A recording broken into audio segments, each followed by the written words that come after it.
کوئی 2000 گز پہ رہتا ہے، اس نے گھر بنایا ہوا ہے، تو رہتا تو اصل میں وہ صرف 500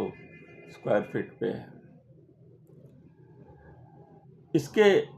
علاوہ جو سپیس ہوتی ہے اس میں آپ کی انا رہتی ہے، آپ یوز بھی نہیں کر پاتے 1000 گز کو یا 2000 گز کو۔ تو سوال یہ پیدا ہوتا ہے جہاں آپ رہتے ہیں وہاں آپ کیسے رہتے ہیں، اور آپ کی انا زیادہ جگہ گھیر رہی ہے یا آپ کی ضرورت زیادہ جگہ گھیر رہی ہے۔ آپ کی انا اگر زیادہ جگہ گھیر رہی ہے تو آپ کو اس انا کو مارنے کی ضرورت ہے اور اپنے ذہن میں بٹھانے کی ضرورت ہے کہ میں اصل میں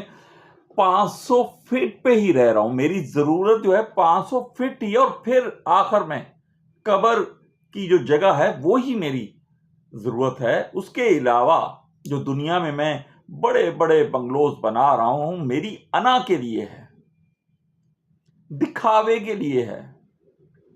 بڑے بڑے لوگ جو ہیں ان کو آپ دیکھ لیں، جو کامیاب لوگ ہیں انشاءاللہ آپ کو جنت میں بھی نظر آئیں گے۔ بہت سے لوگ جنہوں نے دنیا داری بہت کمائی لیکن ان کا نام آج نہیں ہے، ان کی کوٹیاں ویسی پڑی ہیں، لیکن جنہوں نے یہ سمجھا کہ ہماری ضرورت 500 فٹ ہی ہے، بے شک وہ بڑے مکانوں میں رہتے تھے، اللہ نے ان پر کرم کیا ہوا تھا، لیکن انہوں نے اپنے دماغ میں اپنی انا کو زیادہ جگہ نہیں دی، وہی کامیاب ٹھہرے۔ انہی کا نام آج بھی روشن ہے، انہی کے مزاروں پہ جا کے لوگ فاتحہ پڑھتے ہیں۔